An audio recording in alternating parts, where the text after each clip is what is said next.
მოგესალმებით ყველას. დღეს როგორც უკვე თქვით, ივანეს მე-6 თავს განვიხილავთ. სულ ორი სიტყვით გაგახსენებთ მე-5 თავში რაზე იყო საუბარი.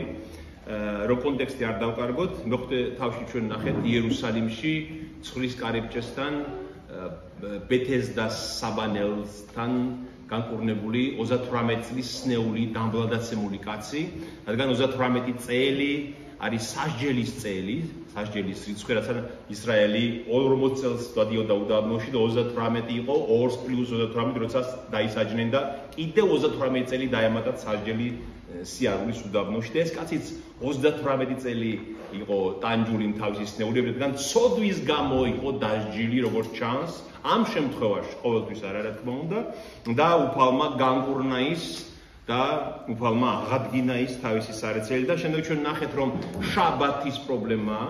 იუდეველები ეუბნებიან მას რომ შენ საწოლის აღების უფლება არ აქვს. არ გაქვს უფლება რომ შაბათგეს აადგე, განკურნებული აიღო შენი საწოლი და წახვიდე.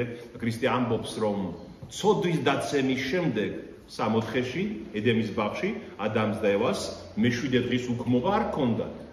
ეს შემდეგ როცა ცოდვით დაეცა ადამიანი და როცა მოსემ ეგვიპტის ტყვეობიდან გამოიყვანა ისრაელი, მაშინ მიეცათ შაბათის უქმობის ცნება. და ქრისტე ამბობს რომ მამა ჩემი, ზეციური მამა, დღემდე ასე აკეთებს, შაბათსაც კურნავს, შაბათსაც ხდება გადარჩენა ადამიანის და მეც ამიტომ ვაკეთებ ის ამბობს და შაბათს კურნავს უფალი ძალიან ბევრ ადამიანს. და შემდეგ უფალი ამბობს მე-5 თავში გაგახსენებთ რა იყო 4 მოწმეა, ვინც ჩემს ქრისტეობას ამოწმებს. იგი ქრისტე ამბობს, ეს არის იოანე ნათლისმცემელი, რომელმაც ნათლობის დროს მოხდა მამისგან ზეციდან დამოწმება, საქმეები, ღვთაებრივი საქმეები, რომლებიც სხვას არავის აღუსრულებია ქრისტეს გარდა ისრაელს არც მანამდე, არც მის შემდეგ.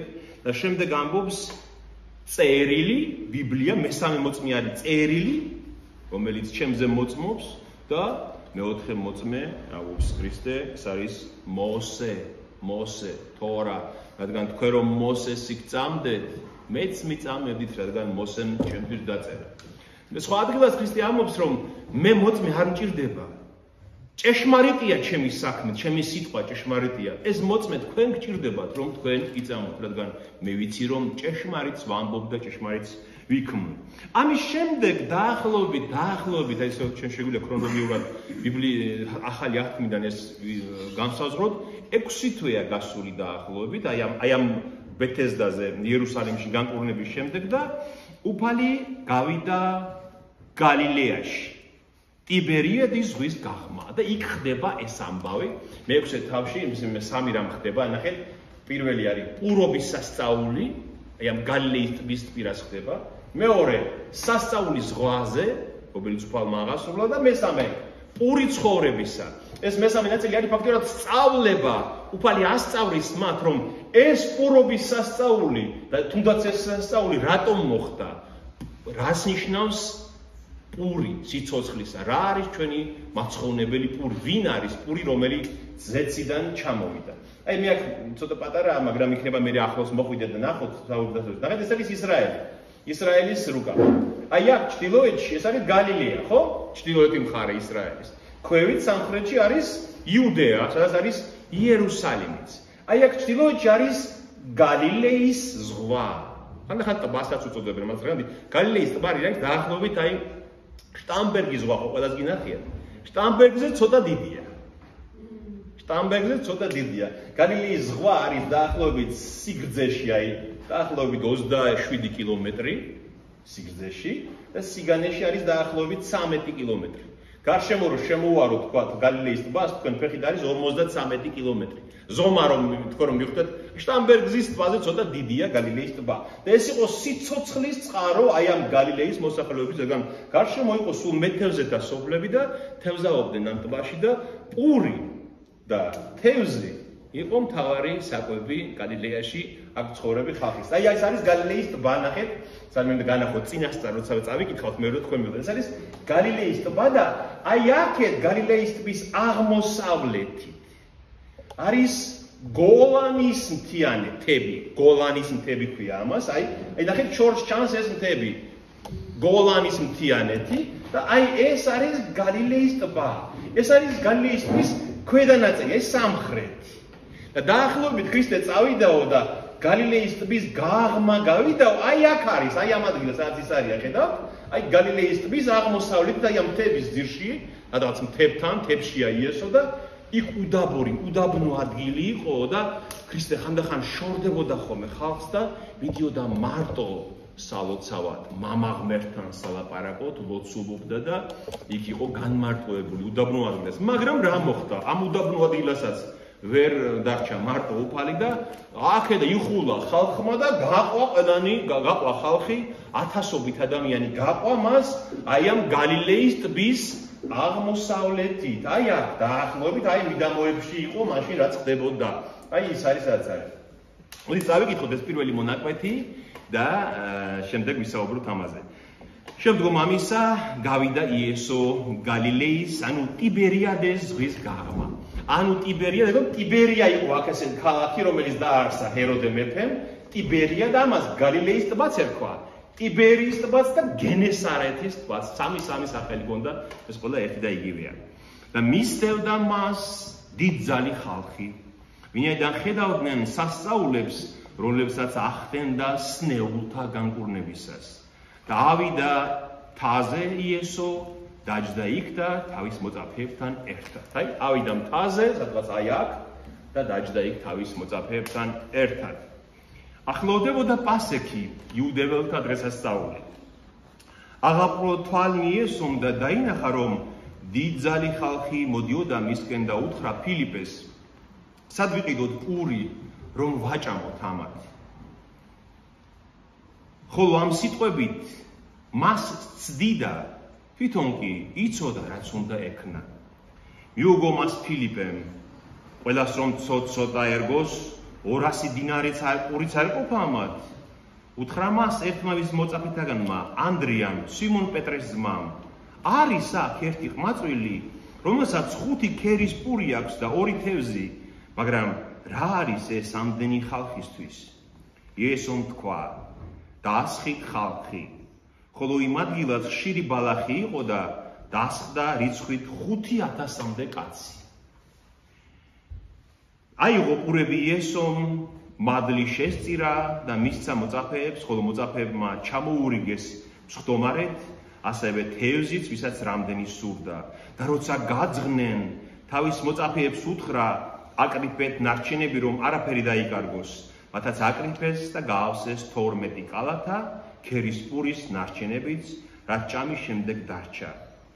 ხოლო ხალხმა, რომელმაც იხილა იესოს მიერ ქმნილი სასწაული, თქვა, ჭეშმარიტად, ეს არის წინასწარმეტყველი, რომელიც უნდა მოსულიყო ქვეყნად.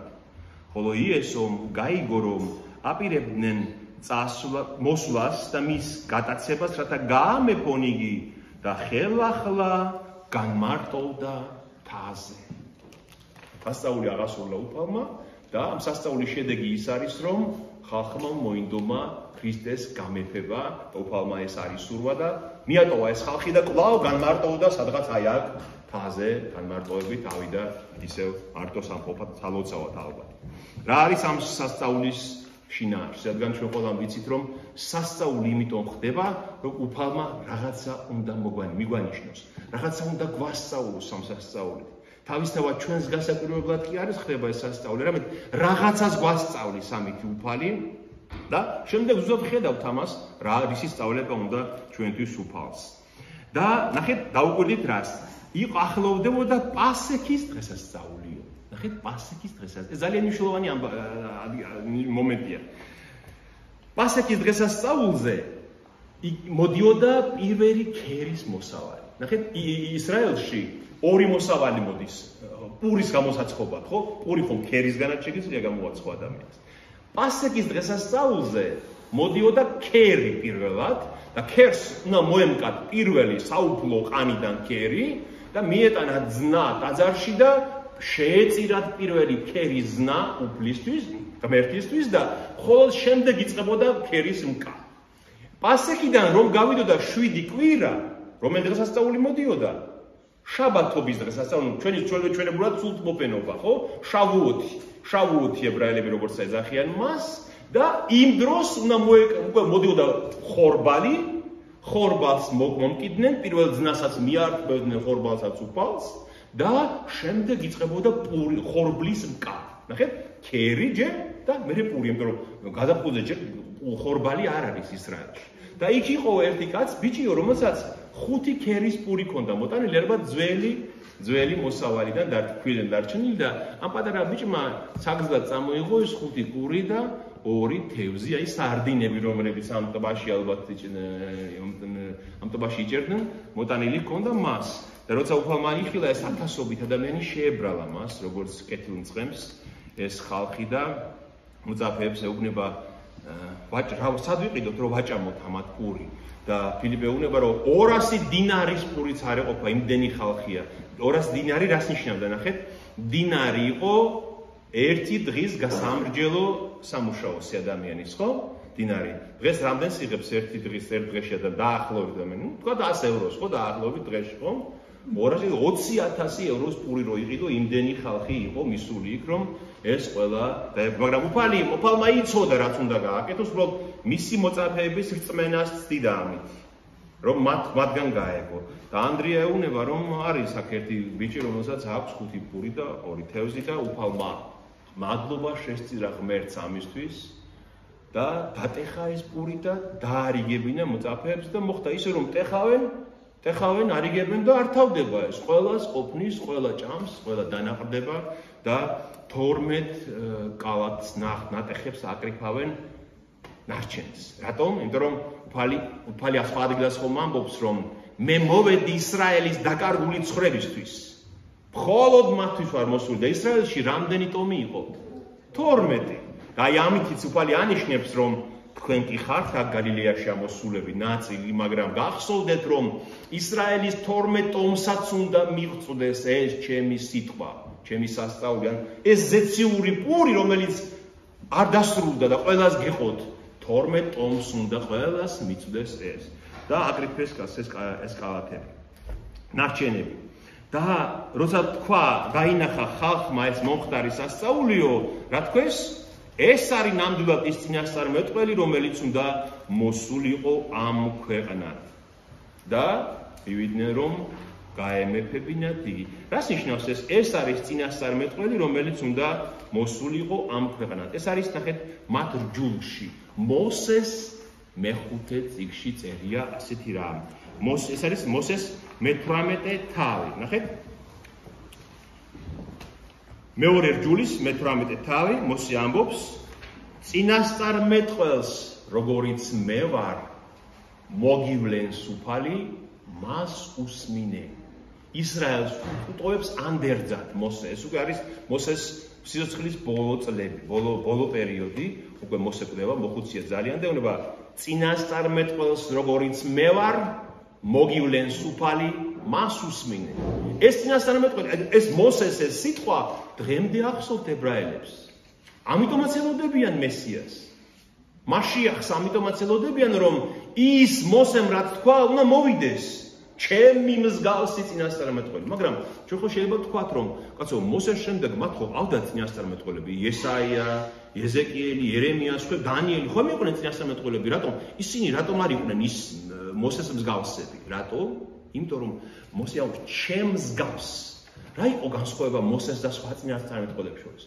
მოსეს პირისპირ ელაპარაკებოდა ღმერთი. მოსეს ჰქონდა უსაზღრო სიახლოვე ღმერთთან. ავიდოდა მთაზე, სინას მთაზე და პირისპირ ელაპარაკებოდა ღმერთს. და როცა ჩამოდიოდა მთიდან წერია, თავს ჩადრით იბურავდა სახეს, რადგან უბწყინავდა პირის სახე, აი ამ ღვთაებრივი ნათლით. და გარდა მაგისა, მოსე იყო მათთვის ვინ? მეფეც, წინამძღოლი წერის, მღვდელიც მათთვის და იყო წინასწარმეტყველი. ანუ სამივე ღვთაებრივი ძალაუფლება ჰქონდა იმ დროს მოსეს, ხო? შემდეგ გაიყო ეს. მეფე სხვა ტომიდან უნდა ყოფილიყო, წინასწარმეტყველი ყველა ტომიდან შეიძლება ყოფილიყო, მღვდელი უნდა ლევიანი ყოფილიყო მხოლოდ. ესმით, შემდეგ ეს ძალაუფლებები განაწილდა ისრაელში. ერთ კაცს არ უნდა ქონოდა. მაგრამ მოსეს დროს, იმიტომაც იყო მოსე გამორჩეული, ყველაფერი მოსეს ქონდა, იყო მოსე მათი მონობიდან გამომყვანი, ეგვიპტის მონობიდან. ნახეთ რა საინტერესო რამ არის? მოსემ, როცა გამოიყვანა ისინი ეგვიპტის მონობიდან, რამსასწაული მოხდა იმ დროს. უდაბნოში შიმშილი აწუხებდა ისრაელს. გახსოვთ? და აუჯანყდნენ მოსეს ებრაელები, რომ აქ სიკვდილისთვის გამოგვიყვანეო, ეგვიპტეში თავდასაყრელი ქონდა საჭმელიო და ღმერთი ეუნება მას, რომ მე მივიცემ მათ საჭმელს. მე მივიცემ მათ საჭმელსო. საღამოს მწყერი მოვა იმდენი რომ ეყოფათო და დილასო მე მივიცემ მათ პურსო და გამოვიდნენ მეორე დილას ებრაელები და ხედავენ რომ დაბლა რაღაცა პატარა მარცვალივით ყრია მიწაზე მოფენილი და ტკბილი გემო აქვს. როგორც ტკბილი პური ისეთი გემო აქვს. ყოველ დილას 40 წლის განმავლობაში ზეციდან უწვიმებდა ღმერთი აი ამ მანანას. გესმით? აი ეს მე ისიც მამდოდა, ამით იმდოდა ამიწყო ეს საუბარი რომ აი ჩვენ უნდა ვნახოთ იმ მოსეს დროინდელი სასწაულის და ქრისტეს აღსრულების კავშირი ერთმანეთთან. ქრისტე ბოლოს ამბობს რომ მე ვარ პური ცხოველი. მე ვარ ჭეშმარიტი პური რომელიც ჩამოვედი ზეციდან. მანანა კი არა, მაშინ რომ უფალმა გიწვიმათ. მე ვარ ეს. და ეს ზეციური პური რომ მოდიოდა მანანას სახით, ღმერთი ეუნება მათ. ეს არის გამოსვლათა წიგნის, ნახეთ, მე-16 თავი. გამოსვლათა მე-16 თავი. და უთხრა მათ მოსემ, ეს არის პური საჭმელად რომ მოგცათ უფალმა. ისრაელმა იმ დროს იცოდა რომ ეს პური ზეციდან რომ ჩამოვიდა, ღმერთმა მისცა მათ.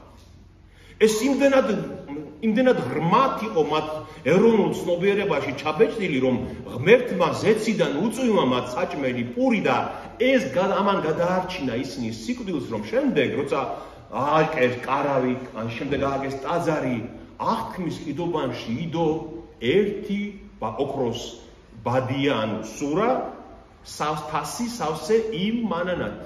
და სულ თან დახონდათ ზეციური პური, რომელიც მაშინ ჩამოდიოდა ზეციდან, აიღეს ოქროს თასში ჩაყარეს და ტაძარში ედო აღთქმის კიდობაში. გესმით? სიმბოლიკას ხვდებით, რომ ზეციური პური სულ თან დააქვთ. ტაძარში აქვთ. შემდეგ უკვე იერუსალიმში აქვთ ტაძარში. და როცა დახეს ეს დაუბრუნდეთ ჩვენ სახარებას, როცა დახეს ეს ებრაელებმა ეს სასწაული, ეს ღვთაებრივი სასწაული, მოინდომეს ქრისტეს გამეფება, რომ მოიტაცონ იგი და მეფე გახდეს ისრაელის ქრისტე, რადგან ისინი ელოდებიან ამ ქვეყნიურ მეფეს, მაშიახს, მესიას, ანუ ქრისტეს, რომელიც მათ გაათავისუფლებს რომაელთა ბატონობისგან და სამეფოს აღუდგენს ისრაელს, ხო? ჩვენ უნდა გვახსოვდეს ეს ისრაელის თავარი მოლოდინი იმ დროს რა იყო? რა იყო თავარი მოლოდინი ისრაელის? რომ მოვა ხსნელი, რომელიც მათ აღუდგენს სამეფოს. გესმით? აი როცა ქრისტე კონკრეტით აღდგება და ამაღლების წინ მოწაფეები რას ეკითხებიან? აი ხო კი ჯვარს თმა მოხდა, კონკრეტით აღდგეში შენ უფალს ეუნებიან და აი ახლა ამ დღეებში აღუდგენ ისრაელს სამეფოს ეუნებიან, მაინც ამას ელოდებიან. გესმით? ეს იმდენად დიდი იყო ეს მოლოდინი და ქრისტე ეუნება რომ თქვენი საქმე არ არის წელების და დღეების გამოთვლა. თქვენ წადით და იქადაგეთ ის, რომ უახლოვებულია ცათასაძფეველი და თელ მსოფლიოს უქადაგეთ მოძღვრება ჩემი. სამეფოს როდის აღუდგენ ისრაელს, ეს თქვენი საქმე არ არის. გესმით? აი აღდგომის შემდეგაც კი ისრაელს ჰქონდა ეს მოლოდინი, რომ აი ეხლა უნდა აღადგინო ისრაელის სამეფო, რომ რომალთა ტყვეობაში არიან. ეს რომ გაიგო უფალმა, რომ გამეფებას უპირებენ, გაშორდა მათ, წავიდა ისევ განმარტოვდა. რატომ თქვა უფალმა მეფობაზე ისრაელში? რატო თქვა უარი მეფობაზე ისრაელში? ხო, მას საინტერესო ამბავია, ხო? გამეფებული იყო ისრაელში უფალი და მიიღო ეს დიდება და თქვათ მორჩილება ისრაელის. რატომ? იმიტომ რომ მეფობა მან ამათგან კი არ უნდა მიიღოს. აბა ვისგან უნდა მიიღოს?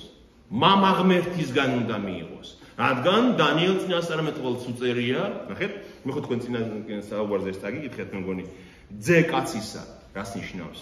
დანიელ წინასწარმეტყველი წერს თავის მე-7 თავში, ეს ძალიან მნიშვნელოვანი ადგილი, დაიმახსოვრეთ ეს. დანიელის მე-7 თავი, სადაც ლაპარაკია იესო ქრისტეზე. ვიხილე ჩემს ღამის ხილვაში ამბობს დანიელი. ეს არის ქრისტემდე მე-6 საუკუნეები. ნახე ცის ღრუბლებზე მოდიოდა კაცის ძის მსგავსი და მიყვანილი იქნა იგი მარადიულ ღმერთთან და წარდგენილი იქნა მის წინაშე. კაცის ძის მსგავსი მოდიოდა ღრუბლებითო, ხო? კაცის ძის მსგავსი ჩვენთვის იესო ქრისტეა, რომელიც მოვა ღრუბლებით ისევ ჩვენთან. მიეცა მას ხელმწიფება, დიდება და მეფობა, რათა ყველა ხალხი, ტომი და ენანი მას ემსახურონ. მისი ხელმწიფება საუკუნო ხელმწიფება, ხოლო არ ექნება მას და მის სამეფოს დასასრული. ესმით, ღმერთმა მისცა იმ კაცის ძის მსგავს, ანუ იესო ქრისტეს, ანუ მესიას, ანუ მაშიახს, მეფობა, რომელიცაც არ ექნება დასასრული.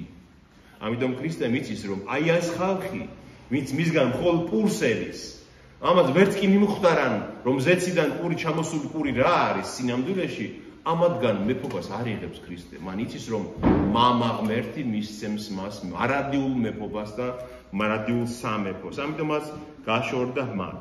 და შემდეგ ხდება მეორე სასწაული. სანამ უფალი მათ აუხსნის, რას ნიშნავს ზეციური პური, ხდება მეორე სასწაული პირდაპირ ამას გადაბმულია და შეიძლება ერთმანეთს შორის ჩვენ კავშირი ვერ დავინახოთ, მაგრამ ძალიან მნიშვნელოვანია ეს ორი სასწაული ერთად. ნახეთ, იოანემ აღმოარჩია თავის სახარებაში მხოლოდ 7 სასწაული. განა ამაზე მეტი უფალს არ მოუხდენია, რა თქმა უნდა, კიდევ ძალიან ბევრი სასწაულები მოახდინა, მაგრამ იოანემ აღმოარჩია 7 უმნიშვნელოვანესი, რომ ჩვენ აგვიხსნას, რომ იესო არის ღვთის სიტყვა ძე ღმერთი მოსული მამისაგან. და რა მოხდა?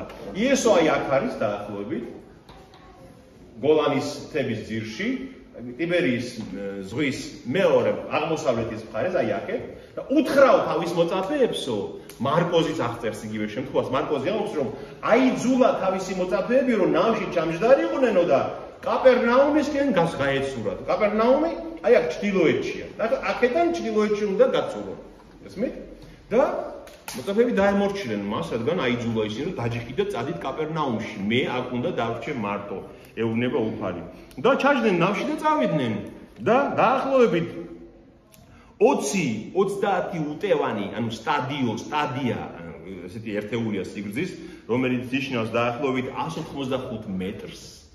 30 ეს სტადია რო აქვს გავლილი, ანუ უტევანი ქართულად, ხედავენ ზღვა ბობოქრობს, ქარიშხალია, უცბად ქარი ამოვარდა და ზღვა აღელვა, როგორც ხდება ხოლმე ამ მთებიდან მოსწამოსული ქარის გამო და შუა ღამეა დაახლოებით ღამის 3 საათიდან 6 საათამდე აი ეს დროა, მეოთხე გუშაგობა ღამეს ამას ნიშნავს და ხედავენ რომ აბობოქრებულ ზღვაზე ფეხით მოდის ვიღაც. და დაინახია ზღვაზე მომავალი იესო, რომელიც უახლოვდებოდა ნავს და შეშინდნენ, ხოლო იესო უთხრა მათ, მე ვარ, ნუ გეშინიათ. და უნდოდათ ნავზე აეყვანათ, მაგრამ მაშინვე მიადგნენ ნაპირს, საიდანაც მიცურავდნენ. ნახეთ, ზღვაზე სვლით, ნავი უნდა დაიქცეს, ჩაიძიროს და ამ დროს დაინახავენ, რომ ქრისტე უახლოვდება მათ ფეხით მომავალი წყალზე. დაახლოებით წარმოიდგინეთ, ზღვიდან ნაპირიდან გაშორებულები არიან 4-5 კილომეტრით. ეს იმდენი 30 უტევანი ნიშნავს, რომ 4-5 კილომეტრით დაშორებულები არიან ნაპირს, შუა ზღვაში არიან, მიდიან გაღმა კაპერნაუმში უნდა გადაცურონ. და რას ნიშნავს ეს სასწაული? ნახეთ, აი რატომ არის ეს კავშირში ამ პურთან, ზეციურ პურთან. ნახეთ, საიდან მოვიდა უფალი, მათ არ იციან. ისევე როგორც ზეციური პური საიდან ჩამოვიდა, მათ ხომ არ იციან, ეს ღმერთმა იცის მხოლოდ. და აი ამ დაქცევის დროს, აი ამ განსასწრების დროს მათ უცბად შველა მოსდის საიდანღაც მის მოციქულებს და მათ არ იციან საიდან მოვიდა ეს და ამბობენ, ვინ არის ეს? საიდან მოვიდა? რა გზით მოვიდა ჩვენთან, გესმით? ამიტომ აი ეს იდუმალება იმისი ზეციური პური როგორ მოდის ჩვენთან, აი ამაშიც თვალსაჩინო ნიშანდობლივია, რომ ზღვაზე უცბად დაღუპვის პირას ყოფ ხალხს უცბად საიდანღაც ეცხადება იესო ქრისტე. კიდევ რა არის მნიშვნელოვანი? ნახეთ, როდესაც მანანა რო ახსენე, ზეციდან უწვიმა მანანა მეთქი მათ. როცა ებრაელები გამოვიდნენ თურმე, დაიწყეს დაიწყეს გასიჯვა ამ პურის და ამბობდნენ, რომ რა არისო ესო, ესე წერია, რა არის ესო? და ებრაულში ნიშნავს რა არის, ნიშნავს manhu. Manhu ებრაულში ამბობენ და manhu შემდეგ იქცა mana, mana ან manan. გესმით? ანუ რა არის ეს? საიდან მოვიდა? ვინ გამოგვიგზავნა? საიდან მოვიდა ეს შეწევნა? ამას ნიშნავს ეს manhu, manu mana. გესმით? და აი ეს ქრისტეს მოსულაც ამ განსასწრელი ჟამს როცა ეუბნებიან, აი ამას ნიშნავს, რომ საიდან მოვა შველა, შენ არიცი. ზეციური პურიც ასე მოდის ჩვენთან. და მეორე დღეს ყველა მიხვდა, რომ იესო ქრისტე ფეხით მოვიდა მათთან, რადგან სხვა ნავი იქ არ იყო. მოწაფეებს ერთი ნავი ჰქონდათ და შემდეგ წერია, რომ ტიბერიადან აი ამ ქალაქიდან იქიდანაც მოვიდნენ ნავები იმ ნაპირას, სადაც ისინი იყვნენ და დაიძრნენ. ნახეს, რომ იქ არავინ აღარ არის. ნავებიც აღარ დგას იქ. და მიხვდნენ, რომ წასულები არიან და წავიდნენ ესენის კაპერნაუმისკენ და როცა მივიდნენ კაპერნაუმშიო, ნახეს მხოლოდ ერთი ნავი, რომლითაც მისი მოწაფეები მივიდნენ კაპერნაუმში და ყველა დარწმუნდა, რომ იესო ქრისტემ ეს სასწაული მოახდინა და ის ნავს არ გაკოლია. და როცა მივიდნენ და იპოვეს იგი კაპერნაუმშიო, უთხრეს რაბი, როგორ მოხვედი აქ? ანუ საიდან მოხვედი? და მიუღო მათ იესომ და უთხრა, ჭეშმარიტად გეუბნებით თქვენ, იმიტომ კი არ მეძებთ, რომ სასწაული იხილეთ, არამედ იმიტომ, რომ პური ჭამეთ და გაძეხით. ხწნადი საზრდოსთვის ნუ კი ზრუნავთ, არამედ იზრუნეთ იმ საზრდოსთვის, რომელიც რჩება მარადიული სიცოცხლისათვის, რომელსაც მოგცემ ძეკაცისა, ვინაიდან ღმერთმა აღბეჭდა იგი. და ქრისტე ეუბნება მათ, თქვენ ვერ გაიგეთ ეს ნიშანი. თქვენ იმიტომ მომდევთ და იმიტომ გინდა ჩემი მეფობა, რომ ბევრი პური ნახეთ, გუშინ და გაძხით. მე კი გეუბნებით, რომ ეს ამას კი არ ნიშნავდა. ნიშნავდა იმას, რომ ზეციური პური უნდა ეძებოთ, ანუ სულიერი პური უნდა ეძებოთ, სულიერი საზრდო უნდა ეძებოთ, რომელსაც მოგცემთ ვინო? ძეკაცისა, რადგან მამა ღმერთმა დაასვა ეს ბეჭედი. ძალა ამისი მისცა ქრისტეს ძეკაცისას მამა ღმერთმა. ნახეთ 21 და 29 მუხლები არის ძალიან მნიშვნელოვანი. ნახეთ მოძებნეთ თქვენს და უთხრეს მას. ახლა ეს რო უთხრა უფალმა, უთხრეს მას და რა უნდა გქნათ, რომ აღასრულოთ ღვთის საქმენი? აი ლოგიკური კითხვაა, ხო?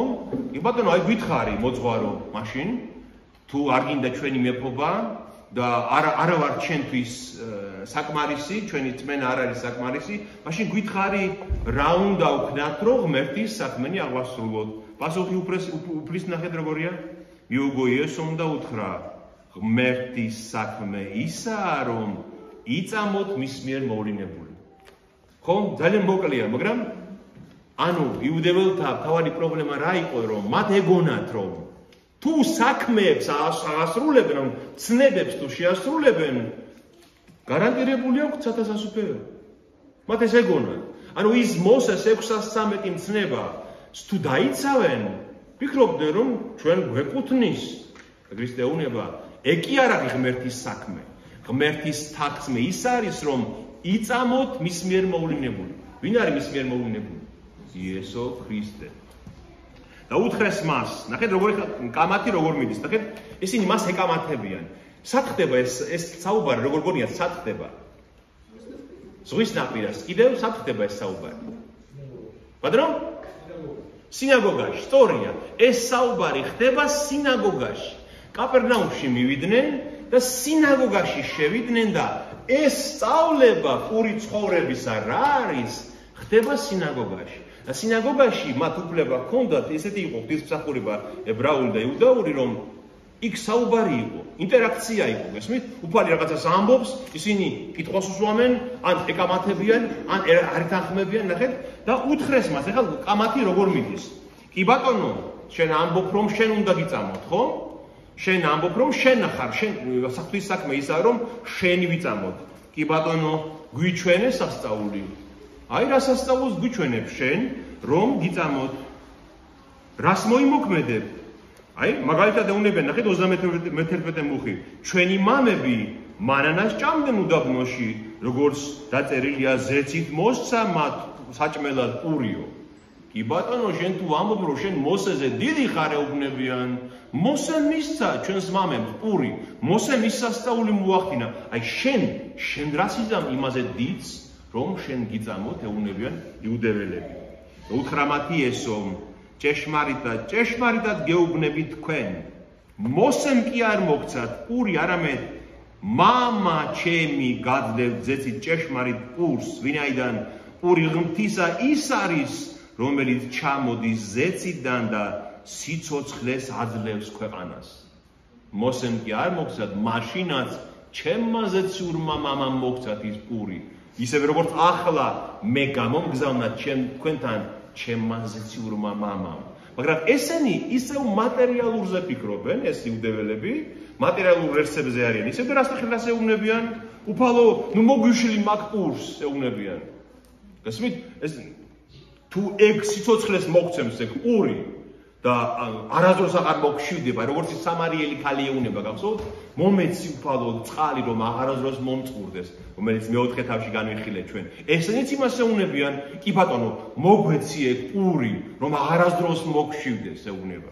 და შემდეგ ქრისტე ეუბნება, უთხრამათი ესო, მე ვარ პური სიცოცხლისა. უკვე ნახეთ, იესო სამსაუბარში ნელ-ნელა ყველაფერი მიყავს იქითკენ, რომ უთხრას, რომ მე ვარ პური სიცოცხლისა. აი იმ მატერიალურიდან სულიერ საფეხურებზე უნდა აიყვანოს, რომ უთხრას, რომ მე, ჩემი მოძღვრება, ჩემი მსხვერპლი, ჩემი სწავლება, მე ვარ პური სიცოცხლისა, რომელიც უნდა მიიღო. ვინც ჩემთან მოვა, არ მოშივდება და ვინც მიწამებს, არ მოსწყურდება არასოდეს. მაგრამ მე გითხარით თქვენ, რომ მიხილეთ და არ მიწამეთ. ყველაფერი რაც მომცა მამამ ჩემთან მოვა და ვინ ჩემთან მოვა არ გავაძევებ. ნახეთ ასე ამბობს, რომ ვინ მამა მაძლევს მე იმ ხალხს, ვინც ჩემი მორწმუნე ხდება. ეს ძალიან მნიშვნელოვანი ადგილია, ნახეთ. მამა ღმერთმა მისცა ქრისტეს ჩვენი თავი. თქვენ ეს უნდა გახსოვდეთ. ეს ძალიან მნიშვნელოვანია. მამა ღმერთმა შეიცნო ჩვენი გულები, რომ ჩვენ ვიწამებდით თუ არ ვიწამებდით უფალს. მამა ღმერთმა მისცა ჩვენი თავი მის ძეს, რომ გადაგვარჩინოს. გესმით?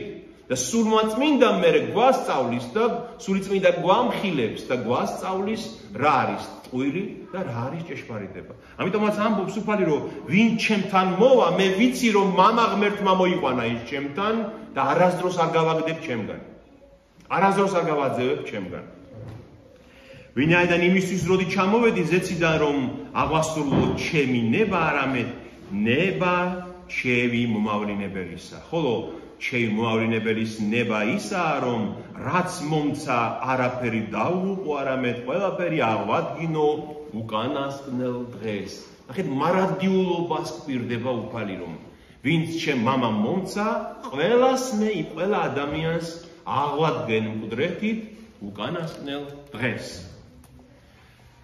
ნახეთ 51 მუხრიდან გავაგრძელოთ. ხოლო იუდეველები დურტვინავდნენ მის გამო, რადგანაც თქვა, მე ვარ პური, რომელიც ჩამოვედიო ზეცით. ახლა სინაგოგაში არიან და ქრისტე უკვე მივიდა იმ ადგილამდე, რომ ამბობს, მე ვარ პური. აი ის მანანა რაც მოსემ მოგცათ, ან ყველაფერი რაც ზეციდან ჩამოვიდა, ჩემზე მეტყველებს და მე ვარ პური სიცოცხლის და დაიწყეს ბუზღუნი, დაიწყეს ერთმანეთ შორის ლაპარაკი, დურტვინავდნენ, ბრაზობენ ერთმანეთ შორის სინაგოგაში. ყაყანი აწყდა, ყაყანი რო აწყდება ხოლმე, ხო იცით, როცა უკმაყოფილოა ხალხი და იმის გამო რომ თქვა მე ვარ პური, რომელიც ჩამოვედიო ზეცით. და ამბობდნენ, განა ეს არ არის იესო, იოსების ძე, ვისი დედმამასაც ჩვენ ვიცნობთ, როგორ ამბობს ზეცით ჩამოვედიო. კაცო, ამ კაცს ჩვენ ხო ვიცნობთ, ამბობენ. ეს რა ნაზარეთში არ ცხოვრობდა თავის დედმამასთან ერთად, ხურო არ იყო მამამისი, თვითონაც არ ეხმარებოდა დურულობაში მამამის, როგორ ამბობს, მე ვარ ზეციდან ჩამოსული პურიო. მიუგო იესო უნდა უთხრა მათ, ნუ დურტვინავთ ერთმანეთს შორის. ნუ დურტვინავთ ერთმანეთს შორის. აი, რა შეიძლება შევადაროთ ეს? მაგალითად, ამას წინათ მე მოხდა ესე შემთხვევა, რომ ერთმა ადამიანმა მე რაღაცა თქვი, სახარებიდან გამომდინარე, ეთყობა ცოტა რთული იყო მისთვის გასაგებად, ვერ გაიგო რაც მე თქვი და დაიწყო დურტვინვა. რო დაიწყო დრტვინვა, ჩემთან კი არ მოვიდა და კი არ მითხრა მამაო, აი თქვენ რომ ეს თქვით, აი ვერ გავიგე, ან რთულია გასაგებად, ან არ გეთანხმებით, ან რას გულისხმობთ, დაიწყო დრტვინვა და თქვა რომ აი მე შენს გამო ეკლესიაში აღარ ვიდი. გესმით? აი ეს ამაზეა ლაპარაკი. უფალი ეუბნება რომ მოეშვიდ დრტვინვას ერთმანეთს შორის. თუ რაიმე ვერ გაგიგიათ, მოდით და მე აღიხსნით. მე გეტყვით რას გულისხმობ მე. აი საუბრის დასასრული უბრალოდ ასე მთავრდება.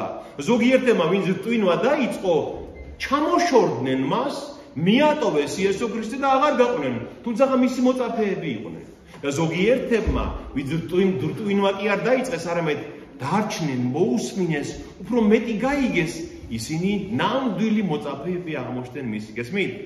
ეს შეცდომა არ უნდა დაუშვათ ჩვენს სულიერ ცხოვრებაში. თუ რამე, აი, მე განა არ ვიცი ხოლმე ეს. მე თვითონაც გრძნობ ამას, რომ ხანდახან სახარებიდან, ბიბლიიდან რაღაცას როცა ამბობ შენ, შეიძლება ჯერ ის მომწიფებული არ არის ის მისი მსმენელის ყური, ზოგიერთის და აბკოლებს ეს. ვერ იგებს და მე გაბრალებს შენ, რომ აი შენ ცუდი მოძღვარი ხარ, შენ ცუდად თქვი, ამიტომ მე შენთან აღარ ვივლი ეკლესიაში და მე წავალ და ჩემით ვიპოვი ღმერთს. არ არის ეს სწორი. ამას ეუბნება ქრისტე. ნუ დრტვინავთ ერთმანეთს შორის. მე მითხარით, მე მკითხეთ და მე გასწავლით ეუბნება. და ვერავინ მოვა ჩემთან თუ კი მამა, ჩემი მომავლინებელი არ მოიყვანს ჩემთან და მე აღვადგენ მას უკანასკნელ დღეს. ნახეთ 45 მუხლი, ძალიან მნიშვნელოვანი ასევე. წინასწარ მეტყველთა მიერ დაწერილია. ყველა ღმრთისაგან განისწავლება, ყველა ვინც უსმენს მამას და სწავლობს, ჩემთან მოვა. ნახეთ როგორ რა დიდებული სიტყვებია. ყველა ვინც უსმენს მამა ღმერთს და მისგან სწავლობს, ჩემთან მოვა. მამა ღმერთს სად უნდა მოусმინონ ებრაელები, აი ამ დროს იუდეველებს რო უნებო. სად? ძველი აღთქმის წიგნებში. ყველა ვინც უსმენს მამას, აი გულწრფელას უსმენს და სწავლობს მისგან, მე აუცილებლად მიპოვის ის. ქრისტე ამას ამბობს, გესმით? ყველა ჩემთ მე ვერ ამცდება, ჩემთან მოვა. აი ახლა აქ ორი ადამიანი სტუმრები იყვნენ, ჩამოსულები ებრაელები იყვნენ, მიხეილის ახლობლები და მე ვკითხე მათ და იუდეველები არიან ისინი. აი მე მათ ვკითხე რომ თქვენ ბიბლიას ხომ კითხულობთ, მეთქი კიო. აი ისინი თუ მამა ღმერთს მოусმენენ, ნამდვილად მოусმენენ, აუცილებლად იპოვიან ქრისტეს. არ არსებობს სხვანაირად, იმიტომ რომ მთელი მამა ღმერთის, მთელი საუბარი მამა ღმერთის განძოლახმაში ქრისტეს შესახებაა, ხო? ამას ამბობს თვითონ უფალიც. არა იმიტომ რომ ვინმე სუხილავს ღმერთი, გარდა იმისა, ვინც ღმრთისაგან არის, მხოლოდ მან იხილა მამა. ჭეშმარიტად გეუბნები თქვენ, ვისაც წამს ჩემი, აქვს მას საუკუნო სიცოცხლე. ანუ მამის შესახებ ყველაფერი სრულყოფილად მხოლოდ მან იცის, ვინც მამა იხილა. ვინ იყო ეს? ძე ღმერთი, იესო ქრისტე. ამიტომაც თუ ვინმეს უნდა შეიცნოს ღმერთი, უნდა მივიდეს ძესთან, ანუ იესო ქრისტესთან, ვინც მამა იხილა, იმიტომ მამას ვერც ერთი ადამიანი ვერ იხილავს. გესმით? აი ამაში დევს ეს საიდუმლო. მამა ღმერთს, ზეციურ მამას, აი მამაო ჩვენოს დროს ვისაც ველუნებით ჩვენ. იმას ვერავინ ვერ იხილავს. ერთადერთი მასთან მიახლოება შეგვიძლია ვისი გავლით ჩვენ?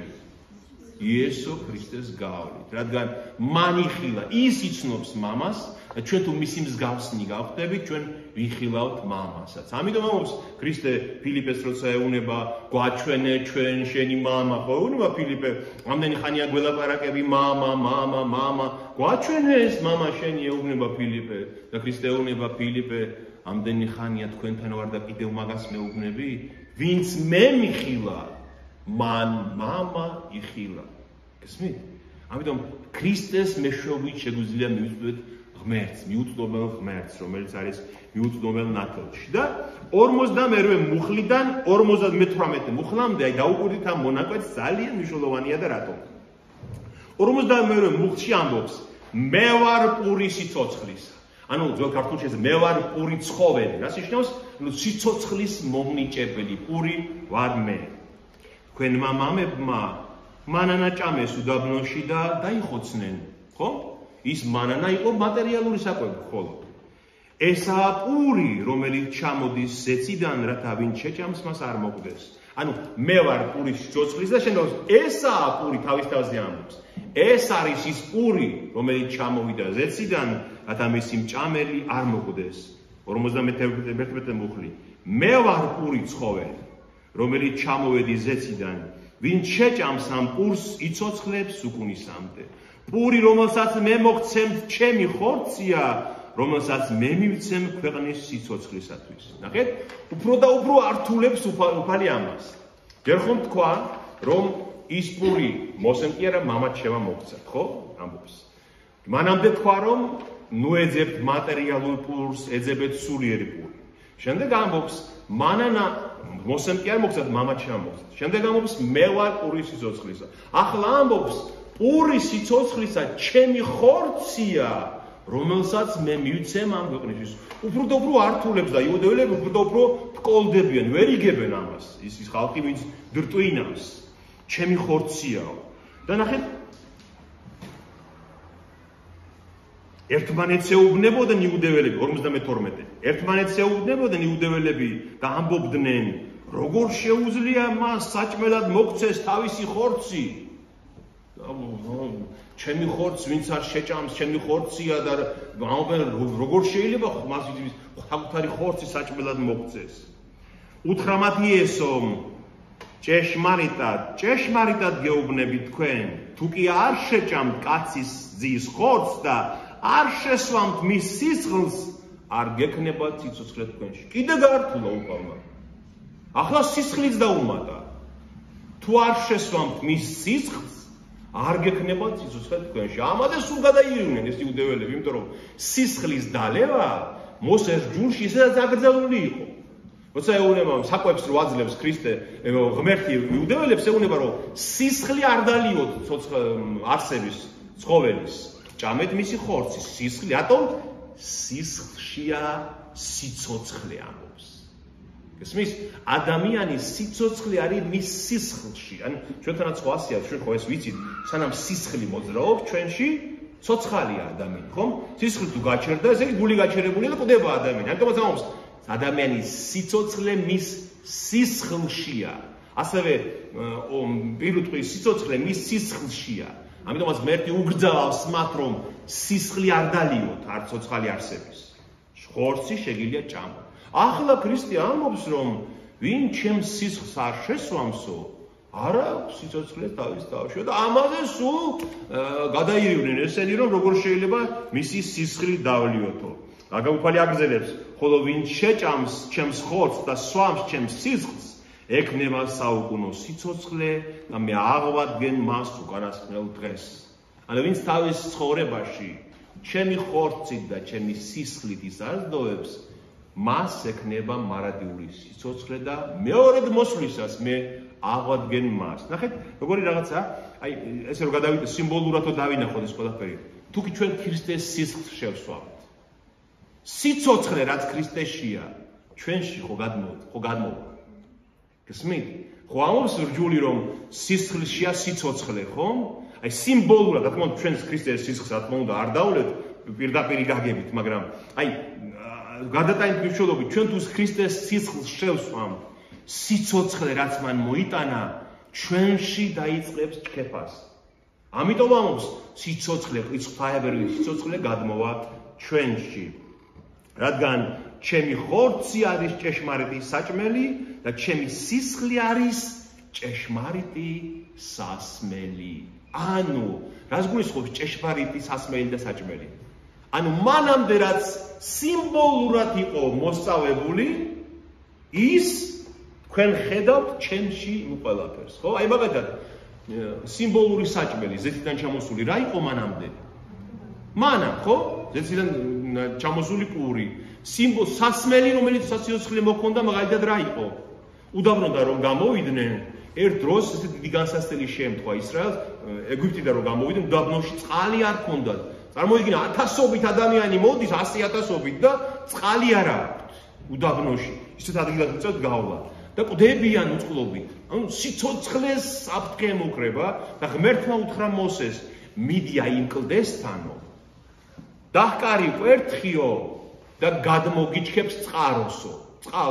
მართლაც უდაბნოში თურმე ასე გროვდება, კლდებია უდაბნოში, იქ კონდენსაციის წყალი გროვდება ამ კლდეებში შიგნით, უნდა იწოდე სად არის, თუ იცი გახრები და მართლა გადმოდის იქიდან წყალი.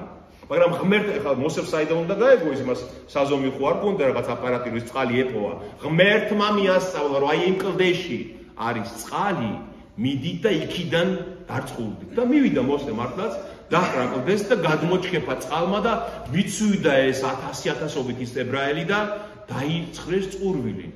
ეს კლდეო პავლე ამბობს იყო ქრისტე. ეს კლდე იყო სიმბოლო ქრისტეს, აი სულიერად დამშეული რომ არის ადამიანი, ქრისტესგან უნდა მიიღოს უკვე ჭეშმარიტი სასმელი. ამიტომაც ამბობს, ჩემი ხორცი და ჩემი სისხლი არის ჭეშმარიტი საჭმელი და სასმელი. მანამდე ყველაფერი სიმბოლურად იყო მოსწავლებული. ნახეთ, ესა თქვა როცა ასწავლიდა სინაგოგაში კაპერნაუმსო. ანუ სინაგოგაში მიდის ეს საუბარი მთელი რაც ჩვენ ახლა გავიარეთ. ნახეთ, აი მე მინდა კარგად გავეგოთ ეს ყველაფერი. აი როდესაც ჩვენ ვეზიარებით პურსა და ღვინოს, ეს ჩვენ მას უწოდებთ ქრისტეს სისხლსა და ხორცს, ხომ ასეა? აი როდესაც სინაგოგაში ქრისტე ამას ელაპარაკება ებრაელებს, ჯერ საიდუმლო სერობა არ არის მომხდარი, ხო? წელიწად ნახევარია კიდე იქამდე, სანამ ქრისტე საიდუმლო სერობაზე დიდ ხუჩაბათს, მისი ჯვარცმის წინა დღეს იტყვის, აიღებს მაცას და იტყვის, რომ ეს არის ხორცი ჩემი თქვენთვის განტეხილი, აიღებს სასმის და იტყვის, ეს არის სისხლი, რომელიც თქვენთვის დაითხოვა. მანამდე ჯერ არ არის ეს ზიარება, ჯერ დაწესებული არ არის. გესმით ამ დროს? მას ქრისტეს რა უნდა გააგებინოს მათ, რომ მისი ჯვარცმა, მისი მოძღვრება მთავარი, გესმით? ის უნდა იწამონ, მისი სიტყვები უნდა მიიღონ თავის თავში. აი, მაგალითი რომ განიხილოთ, აი, თქვენი შვილისთვის არ გითქვამთ, რომ შეგჭამდედიკო, ხო გითქვამთ? შვილს ხომ არ შეჭამდა. აბა რატო ეუბნები? იმიტომ ხო, იგივეა. ხო, მაგრამ იმიტომ რომ იმდენად გიყვარს ის ბავშვი, მაგალითად რომ გინდა რომ შეჭამო. ხო, აი ჩვენ ხო ეს ჩვენს მეტყველებაში ეს ხო ჩვენ კარგად ვიცით რაც არის. ხო ვიცით? მაგალითად შეყვარებულს ეუბნება, ესეც ყველას ბევრს გამოგიციეთ ალბათ, რომ აი ისე მიყვარხარ, რომ მინდა რომ გადაყლაპო, რომ ჩემში მყავდეო სულ. ხომ ხდება ესე ადამიანებს შორის? რატომ? იმიტომ რომ იმდენად გიყვარს, რომ შენში გინდა რომ ყავდეს. გესმით? აი ასე უნდა გიყვარდეს ქრისტე. ასე უნდა გიყვარდეს ქრისტე, რომ ყველაფერი მიიღო შინაგანად შენში. აი ეს არის მისი ხორცის ჭამა და მისი სისხლის სმა. მე ზიარების დროს, წირვის დროს მეც ხოლმე ზიარები ხომ საკურთხეველში, ავიღებ ხოლმე პურს და ხელზე მიდევს. მე გიანად ვიცი რომ ის პურია, რასაც ხედავ მე. მაგრამ მე ვიცი რომ ის ქრისტეს განასახიერებს, ის ჭეშმარიტად ქრისტეს ხორცია და ვეუბნები ხოლმე უფალო, შემოდი ჩემში, რომ მე შენში ვიყო და შენ ჩემში იყო. რომ ჩემში იყო სულ, გესმით? აი ეს იმ დროს ეს განცდა ჩვენ უნდა გქონდეს. გესმით? მაგრამ ქრისტე უბრალოდ აქ ჯერ ზიარება დაწესებული არ არის და ქრისტე ამათ ელაპარაკება სულიერ კატეგორიებზე ელაპარაკება, ხო? მაგრამ ქრისტე მიცის, რომ ადამიანები ჩვენ ხილული გვჭირდება ყოველთვის რაღაც, ხო? იცის უფალმა და ამიტომაც პასექზე, როცა პასექს ჭამენ, დიდ ხუჩაბას უკვე პურს უკავშირებს, ხილულ პურს უკავშირებს ამას. აი ამ თეორიას უფალმა რაც ილაპარაკა, აი ამ მოძღვრებას, აი ამ სწავლებას ზეციურ პურზე უკვე ხილულ პურს და ღვინოს უკავშირებს და ამბობს, აი პასექის სედერზე, როცა პასექს ჭამდნენ ებრაელები, სედერი ერქვა იმ სადილს, როცა ჭამდნენ. აიღო პური მართლაც და თქვა, ატეხა და თქვა, ეს არის ხორცი ჩემი თქვენთვის გატეხილი, ანუ დამტრეული, დაგლეჯილი. ანუ თქვენთვის მომკვდარი, აი ეს გატეხილი. შემდეგ ამას ყოფდით ჩემს მოსახსენებლად. ანუ როცა გაიყოფ თქვენ ამ პურს და ოღონდ მე გამიხსენებთ, ჩემს ჯვარცმას გაიხსენებთ, მე თქვენში ვარ და თქვენ ჩემში. შემდეგ აიღო სასმისი, 4 სასმისი გონდათ ხოლმე წითელი ღვინის პასექზე, აიღო და თქვა ეს არის სისხლი ჩემი თქვენთვის დათხეული ამას ყოფთ თქვენთვის და მრავალთათვის დათხეული და ამას ყოფთ ჩემს მოსახსენებლად ხო? ნახეთ პურს და ღვინოს დაუკავშირა იმიტომ რომ მიცის მან რომ ჩვენ ეს გჭირდება ჩვენ ხილულად უნდა ვიხილოთ ეს მის სისხლი და ხორცი ნახეთ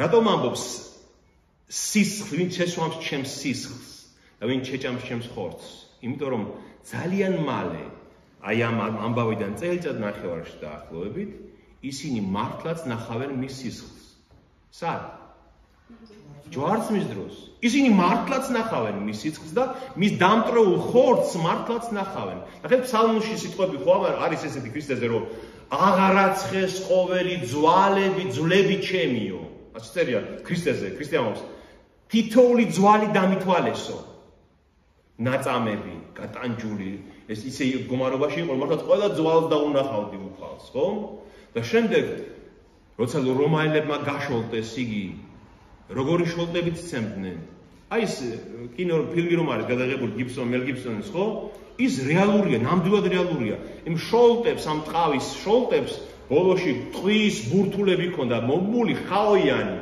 ეკლებიანი რომ გადაარტყავდნენ ხოლმე პატიმარს ხორცი მოყვებოდა იმას მართლაც და ამას ისინი ნახავდნენ იმ სისხლს რომელიც მართლად დაიღვარა ჩვენს გამოსახსნელად და ამობს ვინ შესვამს ჩემს სისხლს და შეჭამს ჩემს ხორცს თქვა მისთვის დამტრეულს და მისთვის დააღრილს მე მასში ვარ და ის ჩემშია ხო ანუ ეს ზიარება ეს ზეციური პური განასახიერებს ჩვენს კავშირს უფალთან რომ ჩვენ ის უნდა მივიღოთ აი ბერო თქვენ ახლა ცხელი თონის პური აი ახალი თონიდან ამოღებული მოგიტეხოთ და მოგაწოდოთ ხო მაგალითად ან თქვენ ბებია თქვენ რომ მოგაწოდოთ იმას ხო არ დაუწყებ გასინჯვას აბა რა არის აბა კარგია პირდაპირ ხო აიღებ და მისვე ხო რომ ენდობი ისეთ ადამიანმა მოგწა ახლა ის პური ახალი ცხელი ამას ხო არ დაუწყებ გასინჯვას აი ასევე უნდა მიიღო ქრისტეს მოძღვრება შენში ნდობით სიყვარულით ხესმის და აი მიიღო ყველაზე შიგნით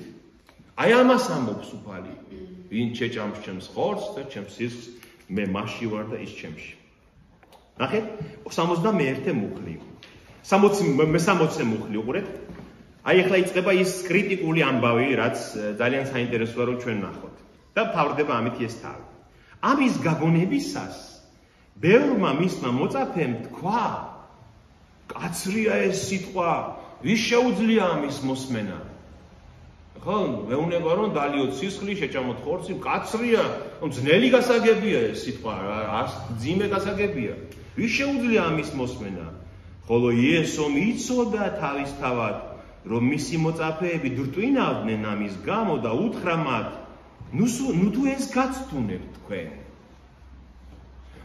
მაგრამ თუ იხილავთ ძესკაცისას აღმოვალს იქ სადაც იყო პირველად მაშინ იწმუნებთ ამას გულისხმობთ ნახეთ უფალმა უთხრა რომ ნუ თუ ეს გაცდუნებთ თქვენო და აი ბერძნულში აი ამ ადგილას ნუ თუ ეს არის თქვენთვის დამაბრკოლებელი ნიშნავს სკანდალი წერია ეს სკანდალი ამას ეს მიგაჩნიათ თქვენ სკანდალად ანუ ეს გაბრკოლებთ ეს არის საცდური თქვენთვის აი ეს ჩემი საუბარი ეს რადგან ვერ გაიგეთ მაგრამ და რომ თქვენ ეჭვი გეპარებათ რომ მე ვარ ზეციდან ჩამოსული პური მაგრამ თუ მნახავთ როგორ ავედი ზეცაში ისევ მაშინ იწამებთ ანუ თავის ამაღლებაზე ლაპარაკობს უფალი გესმით რომ თუ არ გწამთ რომ მე ჩამოვედი ზეციდან დაელოდეთ ჩემს ამაღლებას ზეცაში და მაშინ მიწამებთ აი ამას ეუბნება უფალი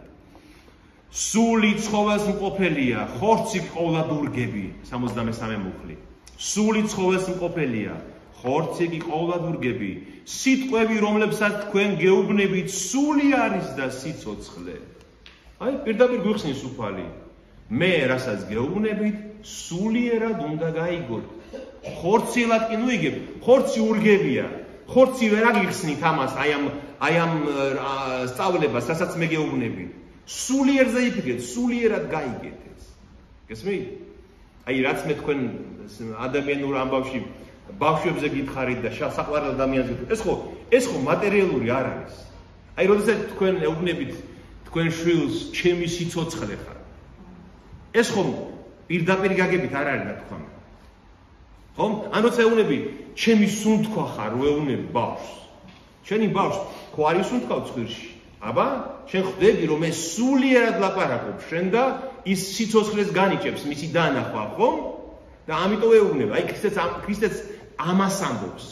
მე რასაც ვლაპარაკობ, სულიერად უნდა გაიგოთ და არა ხორციელად. მაგრამ ზოგიერთ თქვენთაგანს არ სწამს ამბობს უფალი, ვინაიდან იესომ იმ თავიდვე იცოდა, ვინ არიან ურწმუნონი და ვინ არის მისი გამცემი. უფალმა იცოდა აი ამ მოწაფეებში 12 იყვნენ მოწაფეები და კიდევ სხვა ბევრი მოწაფეც იყო იქ. ათასობით ადამიანი იყო ხო მის გარშემო იმ დროს. უფალმა იცოდა აი ამათ შორის ვინ არის ჭეშმარიტად მისი მოწაფე და ვინ ტყუილა მისდევს მას, იმიტომ რომ პური ჭამოს ან სხვა რაიმე სარგებელი აქვს. აი დღესაც ჩვენს ეკლესიაში, თელ სოფლიოს ეკლესიებში უფალი როცა უყურებს ამას, მან იცის ვინ არის ჭეშმარიტად მორწმუნე იქ და ვინ არის რაღაცა სხვა ინტერესისთვის მოსული. ჩვენ თუ ხანდახან ბრაზობთ ხოლმე, რომ აი ასე მოიქცა მორწმუნე, ისე მოიქცა მღვდელი, ისე მოიქცა ეპისკოპოსი. ამას დიდ ყურადღებას ნუ მიაქცევთ, დამიჯერეთ. უფალმა იცის, ვინ არის ჭეშმარიტი მორწმუნე და ვინ არის სხვა ანგარებისთვის მოსული და ის ყველა თავის საზღაურს მიიღებს მეორედ მოსვლის დღეს. ამის შემდეგ, ნახეთ 66-ე მუხლი. ამის შემდეგო ბევრი მოწაფე ჩამოშორდა და აღარ მისდევდა მას. ამ საუკუნის დასასრული ეს არის, დრტვინა დაიწყეს, იდრტვინეს, ეკამათდნენ უფალს, არ მოусვინეს მის სიტყვას, არ ეცადნენ რომ გაეგოთ და ისე დაბკოლდნენ რომ ჩამოშორდნენ. წარმოიდგინეთ, ქრისტეს გვერდზე იყვნენ, მისი მოწაფეები იყვნენ და ბევრი მოწაფე ჩამოშორდა მას და აღარ მისდევდა მას. უთხრა იესომ 12-ს, თქვენც ხომ არ გინდათ წასვლა? თქვენც ხომ არ დაბკოლდით ეუბნება 12 მოციქულს. იუგომა სიმონ პეტრემ, უფალო, ვისთან წავიდეთ? საუკუნო სიცოცხლის სიტყვები შენა გაქვს და ჩვენ ვიწამეთ და შევიცანით რომ შენ ახარ ქრისტე, ძე ცოცხალი ღმრთისა. სიმონ პეტრე ეუბნება რომ საწავიდეთ უფალო, ეს სიტყვები რასაც შენ ლაპარაკობ, მარადიული სიცოცხლის სიტყვებია და ჩვენ შეგიცანით და ვიწამეთ რომ შენ ახარ ძე ღვთისა ჩამოსული ზეციდან. საიდან იცოდა ეს პეტრემ, როგორ გონიათ? ძალიან კარგი კითხვა. აი, საიდან იცოდა პეტრემ რომ ეს არის ძე ღვთისა, ეს არის ქრისტე? ხედავდა კიდევ? ღმერთმა გამოუცხადა. აი ხო ამბობს რომ მამა ჩემი ვინცაც მოიყვანს ჩემთან, იმას არ გავაძევებ არა. აი პეტრეს, აი მაგალითია უკვე აქ რომ პეტრე არის მამა ღმერთისგან ამორჩეული და მოყვანილი და პეტრეს მამა ღმერთმა გამოუცხადა ის რომ ეს არის ძე ღვთისა განკაცებული ღმერთი. სხვა დროს გახსოვთ, სხვა დროსაც ხო ამბობს პეტრე, თქვენ ვინ გონივართ მე როცა ეუბნება უფალი, ეუბნება შენ ხარ ქრისტე, შენ ხარ მასიახი, ძე ცოცხალი ღმერთის და ეუბნება ქრისტე, ნეტარი ხარ შენ სიმონ იონასო, სიმონ იონას ძეო, რადგან არა სისხმა და ხორცმა, არამედ მამამ ჩემმა ზეციურმა გამოგიცხადა ეს. გესმით? აი ხანდახან ჩვენს თავსაც უნდა დავუსვათ ხოლმე კითხვა. აი შენ საიდან იცი შენ რომ ქრისტე არის ძე ღმერთის? საიდან იცი? შენ ვერ ამიხსნი მაგას. მერც მე ვერ ამიხსნი მაგას. მაგრამ მე ვიცი რომ ეს ასეა. რომ მამა ღმერთმა გამომიცხადა მე. აი მე რაც არ ყველა 1000 არგუმენტი რო ეხლა აქ ჩამოგითვალო, შენ თუ მამა ღმერთმა ეს არ გამოგიცხადა, თუ არ შეეხო შენ ცნობიერებას, შენ მაგას ვერ გაიგე. გესმით? ამიტომ წრფელი გული ვისაც აქვს, უღალატო წრფელი გული მამა ღმერთის ცნობს მას და მამა ღმერთი უცხადებს რომ ეს არის ძე ჩემი, ხოლო ჩობილი მასში ვარ, ეს არის სათნო ჩემთვის და მას უსმენ. გესმით? ეს ძალიან მნიშვნელოვანი ამბავია. კიდევ იმას ვიმეორებ, მე თქვენ ახლა ვერ დაგიმტკიცებთ რომ ქრისტეა ღმერთი. ხო, მე თქვენ ვერ დაგიმტკიცებთ რომ ქრისტე არის ძე ღვთისა, რაც თუ თქვენ ეს არ გინდათ, თუ თქვენ მამა ღმერთმა ეს არ გამოგიცხადა. მაგრამ მოვა დრო, ალბათ ბერტვერთან უკვე მოსულია ეს დრო, ალბათ უმრავლესობასთან, რომ თქვენ დარწმუნებული ხართ, თქვენ გწამთ, თქვენ იცით ნამდვილად, რომ შენ ახარ ქრისტე, მოსული ზეციდან ძე ღმერთი, მარადიული ღმერთი. მიუგო მათიესო, მაგანა 12 არ გამოგარჩიეთ, მაგრამ ერთი თქვენგანი ეშმაკია. თქვენ 12 მოციქულში ქრისტეუნება ერთი თქვენგანი ეშმაკია. აი ისევ იმაზე ლაპარაკობს ქრისტე. 12-ში იუდაც კი არის. მაგრამ იუდა მამა ღმერთის მოყვანილი არ არის. იუდა სხვა რამისთვისაა მოსული. გესმით? იმიტომაც უღალატა და გასცა ქრისტე. ქრისტე აქვე იმას აი ამ თავში ხო ბევრად გილას ამობს რომ მამა ღმერთმა ვინც მოიყვანა ჩემთან. ან ვინც მამა ღმერთს უსმენს და სწავლობს მისგან მე მიპოვი საოცრად. იუდა როგორც ჩანს არ უსმენდა მამა ღმერთს. არ სწავლობდა მისგან. ანუ ჭეშმარიტი იუდეველი არ იყო იუდა. ამიტომაც ქრისტე ისევ ბოლოს იმეორებს რომ აი ამ 12-ში ერთი თქვენგანი ეშმაკია. ხოლო იგი იუდაზე სიმონ ისკარიოტელის ძეზე ამბობდა ამას, ვინაიდან მას 12-თაგანს უნდა გაეცა იგი. და უფალმა ეს წინასწარ იცოდა რომ ვინისი გამცემი ვინ არის. მაგრამ ერთი თქვენგანი ეშმაკია. იუდა რა თქმა უნდა ადამიანი იყო, ის ეშმაკი არ იყო, მაგრამ ეშმაკის გავლენის ქვეშ იყო. ეშმაკის შთაგონილის ქვეშ იყო იუდა, ზუსტად იმიტომ, ნახეთ, რა საშიშია ეს, აი მე აუცილებლად მინდა რომ თქვათ. აი რა საშიშია. ამ გარების გამო სიწმინდესთან შეგაკარება არის ძალიან საშიში რაღაც. აი მე არ მესმის და ვერ გამიგია ხომ იმ ადამიანების, შეიძლება არ სწამდეს და ღდელი გახდეს. ხო ხდება ესეც? ბიბლიაში ცნობილია რომ აი სიმონია, მას ნიშნავს რომ ყიდულობდნენ ხანდახან იმას, ხარისხს, იმას. უსაშინლესი ამბავია ეს. რომ შენ აი ეს არაწმინდა, შენ მამა ღმერთს არ უსმენ, შენ არ სწავლობ მისგან და შენ გინდა ეს გარეგნულად მიიღო ის, რაც შენ არ შეგეფერება შინაგანად. გესმით? აი იმიტომ დაიღუპა იუდა, ჩვენ რომ ამბობთ რატო დაიღუპაო? რომ ის მამა ღმერთის მოყვანილი არ იყო, ის საკუთარი განზრახვით იყო მოსული, ალბათ უნდოდა ის ქრისტეს გამეფება მასაც. ალბათ მასაც უნდოდა რომ ქრისტე ყოფილიყო ისრაელის მეფე, რომაელებთან გაეთავისუფლებინა და ამან დაუყვა ზუსტად ის და ეს ქრისტე მიცის და ამბობს რომ ეშმაკია ის 1-12-თაგანი. აი ეშმაკი ბერძნულში წერია დიაბოლოს. დიაბოლოს, ხო? ეს რას ხო?